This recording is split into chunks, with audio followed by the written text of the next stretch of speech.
Hey guys, it's TheFrXion here, or Tiger Tank 12, however you call me, I don't really care. Welcome back to World of Tanks, where we are today taking a look at the only Swiss tank in the game, the Pz.58 Mutz.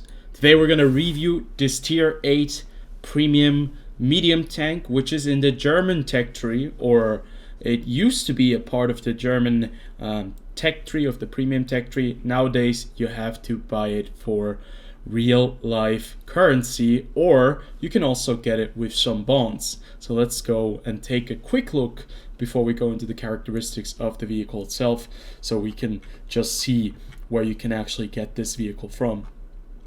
It should be in here, exactly. There it is, and it should cost you 8,000 bonds. So out of all of the medium tanks, I think the Mutz is certainly one of those mediums in this tech tree now, or in this bond shop, that goes into the category, just like the M46 Patent Korea and the Pz.58 Those are tanks that do not have a very big alpha damage, with their gun at least. They're all running around with 90mm guns or something close to it with the 83.4mm gun on the Pz.58. So you're probably thinking right now, why is no crew on this tank? Why is there no equipment? That is because I want to talk about this tank with a very open look first, where you do not have any crew on it and you don't have any equipment, so you can see the base stats, and then we're going to talk about how you can improve it with the right field modifications as well, because I do have every field modification selected for this tank, and I can show you guys my kind of style, how I tend to play the Pz.58 Mutz. This is also the tank that I just very recently, no, this is actually the other one that I just recently 3-marked. The one that I 3-marked prior, just prior to that, was the Primo Victoria, and I certainly have liked the Pz.58 Mutz a lot more, not just because I'm Swiss myself and I'm biased, but there are some very clear differences regarding the different two tanks, and we're going to talk about them in this video today. So let's take a look at the 90mm gun. You have a 90mm gun, a 9cm cannon, which has APCR. No, it has AP, APCR, and high explosive, and the high explosive shells on this one is actually not too bad. 90mm penetration, that's something you have to keep in mind. You have 259 with the APCR shells, that's quite good, and you have 212 with the AP shells. Now, generally speaking, I think 212mm of penetration for a tier 8 medium tank certainly is decent. It used to be way good enough. It used to be very good. Nowadays kind of dropped off, because you're facing a lot more tier 9, tier 10 tanks and tier 8s that have a lot more armor, so having the APCR is always nice and handy. Now you can see there's a very big difference. The APCR shells cost 4,400 credits. That's very steep if you think about it, but still, the shell velocity is also a thing you have to keep in mind. Shell velocity for the AP shells, not too bad, 1,150, so that's almost on par with some APCR shells, and 1,478 with the APCR rounds, so you're going to have very nice shell velocity with the APCR shells. But the AP shells and the high explosive shells aren't actually that bad, so I would suggest really using high explosive shells when you're playing this tank, because the shell velocity for those high explosive shells is really good. It's just as good as the AP shells. So definitely pick some high explosive shells when you're playing this tank.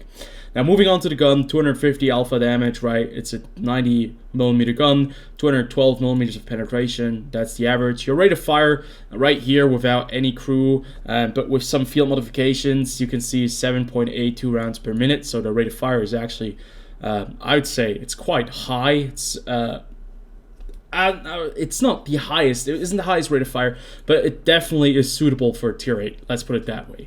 The gun traverse, on the other hand, is a bit lacking, as you can see, 36.05 degrees per second for a tier 8 medium tank. It's a bit lacking, but you have the 10 degrees of gun depression and 25 degrees of gun elevation. That's very nice. To have 25 degrees of gun elevation, you can really raise that gun up very high, and 10 degrees of gun depression is really nice. The aim time really is decent, 2.21 seconds for a fully aimed in reticle. The dispersion 0.32 at 100 meters. This is a tank that is really, really accurate.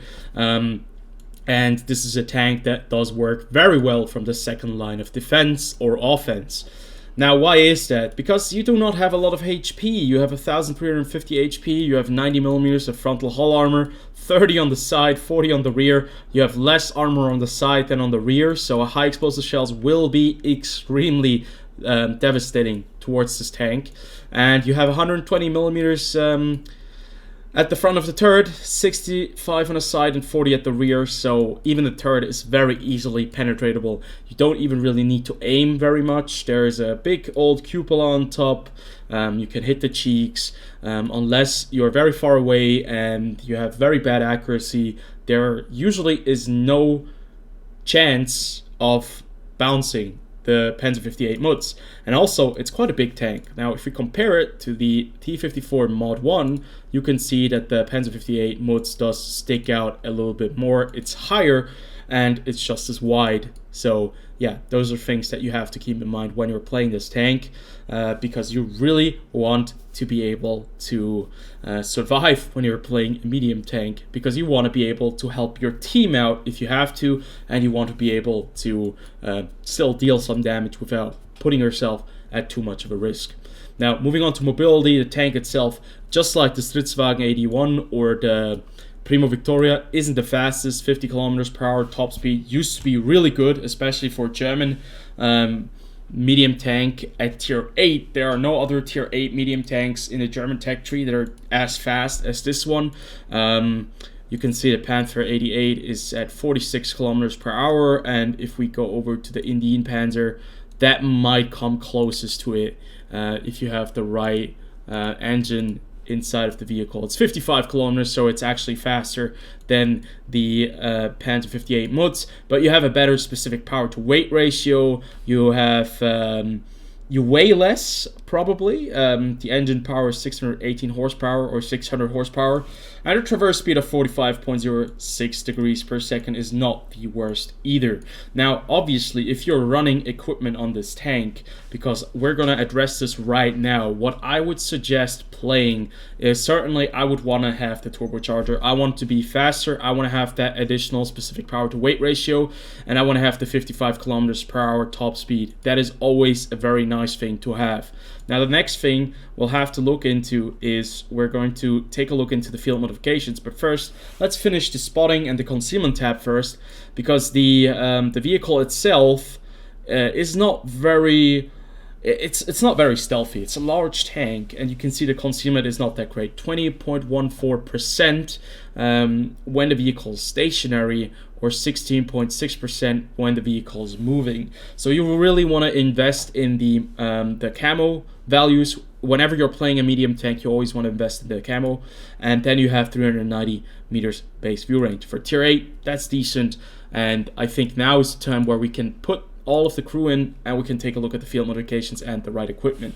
So you can see, once we have the crew on this tank, rate of fire increases a bit, aim time goes down, dispersion goes down, and generally speaking, the vehicle has better traverse speed, a little bit better gun traverse speed, and much better concealment and spotting. You can see 420 meters and about 31% when the vehicle is stationary. So that makes the tank a lot more feasible. Now, what you can do is you can make this tank very specialized. So what I ended up choosing was, I was just going for the module durability increase. Now, why did I go for that with this tank? I think nowadays I probably would switch over to get more gun traverse speed, because now the dispersion of a damaged gun or the damage to ammo rack penalty, that is something that's very specific, that doesn't happen often. But what I've noticed happened to this tank more than on other vehicles is somebody shooting a gun or your turret and it damages your gun. That's something you have to keep in mind. So I kind of had that in there just in case somebody destroys my gun and I do not have a repair kit. But since the accuracy is okay, I still decided to go for it. But I think nowadays you could just switch over to this, because the chance of your gun getting knocked out, it's not like it's happening every single game, but it does happen occasionally. So I was kind of getting annoyed, so I did choose that. But I think either one of these choices is certainly good. I'm just gonna go over to the other one, and we're gonna try it out like this. But I think you can go with either one. Now, obviously, with the next one, since I've learned from the viewers that the improved sight does assist you more in terms of having a smaller reticle, I went for that to decrease the dispersion even more to get more accuracy. So that's what I would suggest for you. And then what I did was I went for more concealment instead of reverse speed, because I already have the equipment for the mobility perk, so I did just go for increased concealment to give this tank a bit more of a chance of staying hidden. And that's also what I went in for the second slot category right here. I went for the scouting instead of the survivability tab. You could obviously put something in here like improved hardlining, so you get a little bit more improved hardening, so you get at least 10% more HP. That would be 135 HP on top of the 1350. So yeah, you're going to be running around with almost 1500, which would make you a bit more competitive. But to be fair, I'd still say that I'd rather go with the spotting speciality, because what I ended up doing is I didn't go for coated optics, which you can do. You'd increase your view range to 468 meters with the right crew and the right perks, which is really nice. That's on par with certain tier 8 light tanks when you have them kitted out. But what I ended up doing is, because I kind of wanted to be more of a supportive vehicle that stays a bit further back and maybe flanks, and then has a bit of a weight to just aim and shoot, because you have very, very good accuracy. I went for the low noise exhaust system, which gives me an additional 160 points for concealment, which makes this tank very, very nicely concealed. So right there you can see I've used that, and because I really wanted to increase my rate of fire, I went for the gun rammer because I had that one lying around. What you could also do is, now you could make this like a combination, a hybrid of a light tank. So you could go with coated optics and increase it to even 462 meters. So you'd have the concealment and the spotting ability. This is still a very good option because the tank certainly has very good gun characteristics, as you can see right here. What you can also do is you can get the vertical stabilizer, because sometimes the tank does seem to be a bit weird. And when you're turning the turret, there's quite a bit of bloom when you're turning the gun. That is definitely a choice as well. Improved rotation mechanics would also increase your gun traverse speed and your traverse speed for your vehicle, but it would decrease your specific power to weight ratio. Still, I think this would be a good choice if you want to play offensively. You want to be somewhere where you want to run around, be with the medium tanks, hit them, be a supportive vehicle. But I personally went for the gun rammer because I want to do as much damage as I can. It increases my DPM to 2222, which is a nice number, and then you have a reload time of 6.75 seconds. So that's how I play my tank, to be able to shoot at a distance. 420 meters view range is still decent enough for me. And if I really want to be competitive with this tank, as I was trying to free market prior, I went with the chocolate as well, because I didn't get caught on fire very often. So in the end, I managed to get 440 meters view range almost, and about 2321 DPM. And I had a very good all-round vehicle that is able to stay hidden, that is able to spot for itself if it has to, and that is mobile enough to keep up with other medium tanks and to switch positions if you have to. Because when you're playing this tank, you don't want to sit with the tank destroyers, because it could work, you could do some damage, but I think you're going to be a lot more useless than if you would go with the medium tanks and you just stick a bit further to the back instead of right with the medium tanks, and you are kind of a supportive tank that assists them from the second line of defense. And I think that's where this tank really does shine very, very nicely. And that's kind of something that you have to like. If you don't like it, the Mutz is not a very good tank because the armor is not very good. The armor is very bad. You'll see that in the gameplay. The armor is not there for you to withstand a lot of hits. Now, obviously, if you are a very rich person, you can also run a second kind of equipment on the tank. Now, I have actually tried a little bit with this one. Actually, I did notice that I had two equipment pieces on this one. So right here, I went for the spotting loadout and with vertical stabilizers.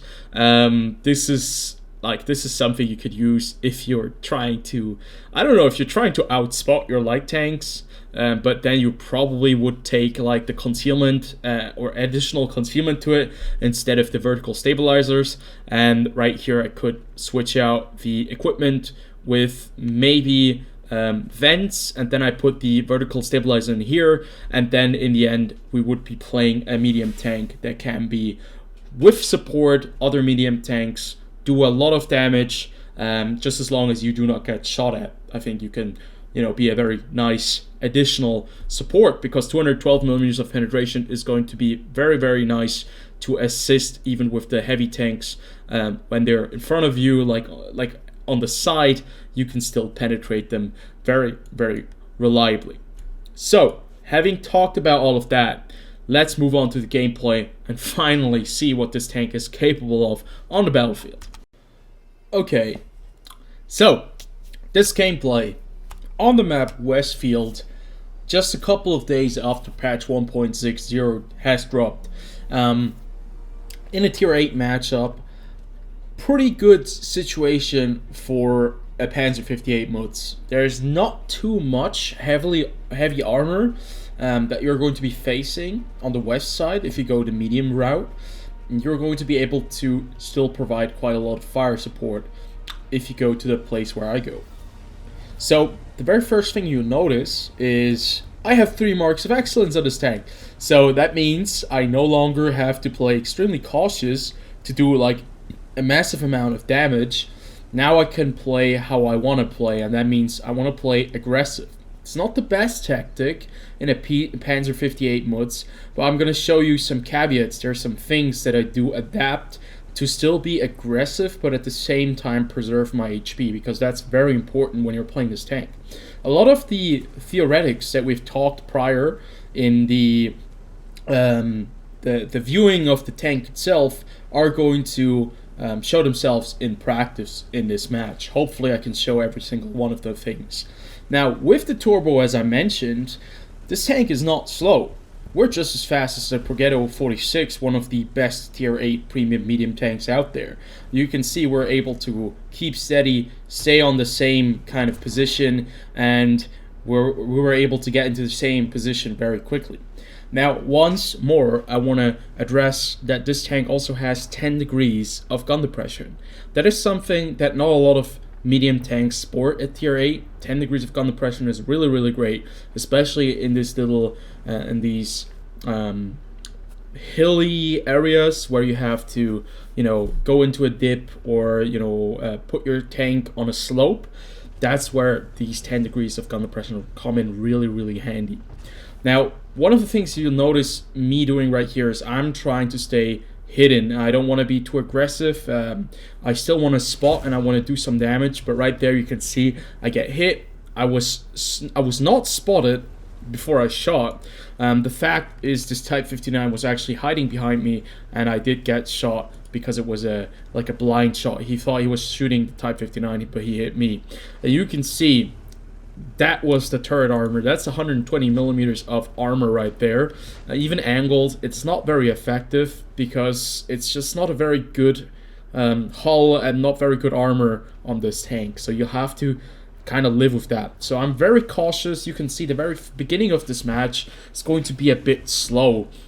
It's not going to be a very action-packed beginning. It's going to be a bit awkward. The situation that you'll be seeing on the other side of the map is going to be quite drastic, and that's where you notice that it's kind of awkward when you're playing a tank that really doesn't want to get hit, but you want to be a part of the game, so you have to really look and work with double bushes.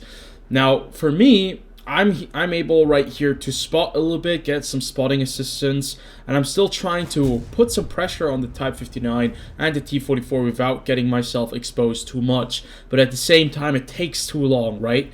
We're kind of bogged up over here. We have 4 tanks that are fighting like 3 vehicles there, and we're losing the other flank. So if you really want to be taking part in the action, you're going to be losing HP, and that means, yeah, you might be losing your tank, you might be losing damage, but there comes a time where you have to become active and you can no longer be passive, and then you have to start firing. So I right here start engaging Type 59 because we have to take him out. He has made a very callous play, very aggressive right there, trying to move in, even though he knows I'm sitting back here. And the T-44 also makes a mistake. So when, the enemies make a mistake, this tank is really on top of them, having 212 millimeters of penetration, having a decent rate of fire, having the accuracy, the gun handling is really, really nice.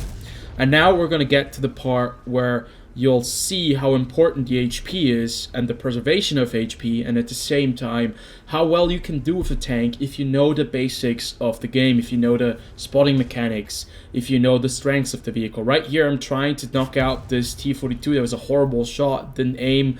I should have taken a bit more time, maybe taken a hit from the T-42, so that's why I decided to move out. I'm right there. I'm willing to take a 300 damage shot because we need to kill him, and now it's time for us to put some pressure on these guys that are sitting on the K6 point and of the tank destroyers that are currently sitting at F6. The game has evened out. Our team has managed to defend the heavy tank onslaught, and this situation right here is we're kind of done combined damage of 1,800 or maybe 1,900, but this is no 3-mark game. This is a game where you're kind of trying to adapt and where you're trying to play to the strengths of your vehicle, and you'll notice that there are some limitations. Now, in a Russian tank, in a Russian medium tank, I would have probably just pushed right there into the Brusque and the Su-101, but since I'm not a Russian medium tank and I don't have the armor, I'm just waiting here patiently for my time to strike. I'm waiting for the charioteer. I'm moving forwards and backwards because I want to spot the Brusque, but at the same time I also want to be able to kind of stay hidden if I have to shoot the charioteer. Unfortunately for us, the charioteer is not moving, but we do spot the Su-101. Now, if you have, the right setup on this tank, you can stay hidden very, very nicely. You can also see I've loaded a high explosive shell because I wanted to shoot the Scorpion G on the other side, but I decided to, I wasn't able to see him anymore, so I reloaded again, AP shell, and then I reloaded again, APCR shell. Thanks to intuition, it really goes very, very quickly loading the shells, and you can see it really, I want to shoot this guy, but I also don't want to get it spotted, so I move back. I spot him real fast. I try to aim at the upper plate, but I do kind of miss. And I'm glad that I didn't move in, because you can see the Type 59, he couldn't wait any longer. He moved in, he had like 56 HP or something like that, and he was immediately knocked out by the Brusque. So it's a very dangerous thing. If I move up and I die, we only have an object sitting over there, object 274, and that wouldn't be great. It wouldn't be great for us because you can see we have 2 TDs moving in, putting pressure on the charioteer, and also they're going to be able to shoot these guys very quickly. That was actually a pen. We did hit the Brusque right there, and what I'm trying to do is I'm trying to focus on the Brusque because I think he's a much more dangerous tank. These guys must know that I'm sitting right here. They must know that I'm sitting in this bush, but because I'm using the bushes as they are intended to be used, they are not going to be able to spot me. So you can see the object 274A, he now wants to move in. He has the armor to withstand some shots. There's the Brusque. I spot him for us and for the artillery. The object 274A also sees him. He puts a nice shot into him. I put a nice shot into him. He loses 372 HP. And yeah, that is a high explosive shell for you. That's why you have high explosive when you're playing this tank. So in this moment in time, I know this object 274A, he's going to move in. I'm going to now close the distance. I have enough of the sniping. I'm going to wait and try to put some pressure on these guys right here with the help of the tank destroyer sitting at the back and with the object 274A right next to me.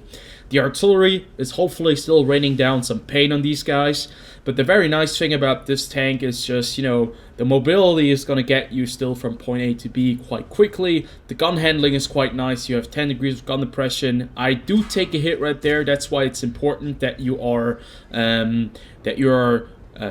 like aware of your HP, and I'm hoping that the 274A takes a hit from the SU-101 so that I can move around him and I can put some pressure on him. Unfortunately, when you're on the move, this tank is not very accurate. We do get some assists right there, but we also get hit by the charioteer, and you just have to kind of take a moment, give your gunner a bit of time to aim properly and then fire. Because if you do that, most of the time you're going to be able to hit the target, connect with him, do some damage, as we did right there.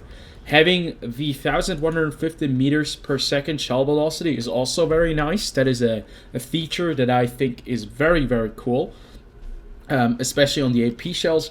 And since the tank, if you're facing tier 10 tanks, you still have the APCR, which is not going to be enough against heavy tanks, definitely. But if you're, fighting against mediums and TDs and you have a little bit of a weak spot, that's still going to work out. But I think that playing the tank like this, if you're really cautious and you keep your HP and you're trying to be active, but you're still keeping in mind that you're not going to be a help to your team when you're dead, that's how you play this tank. You want to be kind of in between there. So in the end, I think combined it was with the with the pen on the Burask that we had with the shot which connected. In the after game stats, I think we've done 2,457 damage, if I recall the number correctly. Then an additional 1,468, so in total it was about 4k damage combined when I was playing this tank, which is enough to get yourself up to 95% 3 marks of excellence if you're interested in that sort of thing. Now, let's talk about the final verdict real fast and about the Pz.58 Mutz. I think this is a really cool tank. Now, for me personally, this is a very special tank because you have the Swiss cross right here. This is a tank that was fabricated in Switzerland. I think they produced it. They still have a prototype somewhere in Thun, close to Bern. And this is the concept or the basis for the Pz.58. The Pz.58 is basically the only Swiss manufactured main battle tank that made it into live service, and it was a pretty horrific tank, as I've heard. They had a huge issue where if you turn up the heating, the tank would accidentally discharge around, and that's something you don't want to happen when the wiring is going the same route and somebody turns up the heater because it's freaking cold, and then you just fire a main gun. That is a very bad thing to happen.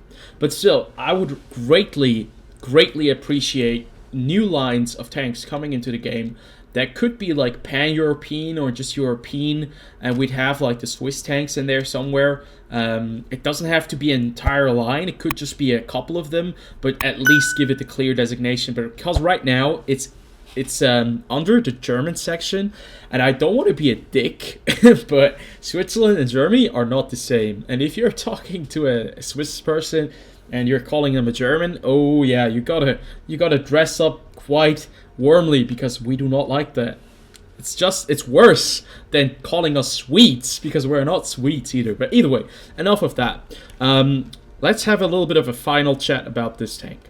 Now, the Pz.58 Mutz is a very nice sniping tank, a medium tank that with enough mobility can switch positions very, very easily, but that needs to have a player that is very receptive of the battlefield. You need to know what's going on, because if you play this tank and you have zero kind of game knowledge, you have zero map knowledge, you don't really know what positions to go in, where to play your medium tank, and how to support your team the best way, well, you really are going to have a bit of a hard time. The armor is not very good. You can see that there are 2 bounces, but this is actually just the HD texture on the vehicle. We've basically been penned every single round, and this tank is so easy to take care of if you just land your shots. You don't really have to aim. It's a very easy tank to finish off, to destroy, because there is no real kind of armor plate that is thick enough to bounce any real shell coming in at tier 8. But it's very flexible. If you are able to be adaptive, if you are able to read the game, if you're able to read the map, you're going to have a tank that is quite capable. A very nice rate of fire, very nice gun handling, very nice accuracy. You have nice high explosive shells that are really, really devastating when you hit. They have great shell velocity. Your AP shells have great shell velocity. Your APCR shells have great shell velocities and decent penetration. You have 390 meter space view range. Your camo is okay. It's not the best, but if you do go down the line, as I mentioned prior in how to set up the tank, you can really make this vehicle work. As you can see, 3 marks of excellence in a Pz.58 Mutz is not impossible. It's quite difficult to play against a lot of tanks nowadays because they have a lot of armor and they're just really well rounded. The Pz.58 Mutz is just one of those tanks that can really do quite a few things okay, and in the hands of a capable player, it's a very, very good tool. It's certainly a tank that gets underestimated a lot. I've seen several players play the Pz.58 Mutz in a very aggressive way and quite successfully as well. And they kind of, like, there are a lot of players underestimating the power that you have with a tank like this, with the nice gun, with everything else, with the mobility. Because it's still going to be able to dish out a lot of damage if it gets to a position where it can just shoot you over and over again and stay hidden. As you could see right there, we were able to spot as well. So that's a very nice kind of basis that you have, a foundation if you like to play like more as a light tank. You can really enjoy this tank. Like, this is a great hybrid for light tank drivers that want to play medium tanks. And this is like a vehicle that kind of goes into that role as a sniping light medium that can do the work of a light tank if you know how to stay hidden well enough and if you have the right skills. But I'm going to finish this one up because I've been talking for a very long time. Hopefully you guys did enjoy. And as always, I see you guys on the next one. Until then, have a good one. Peace out.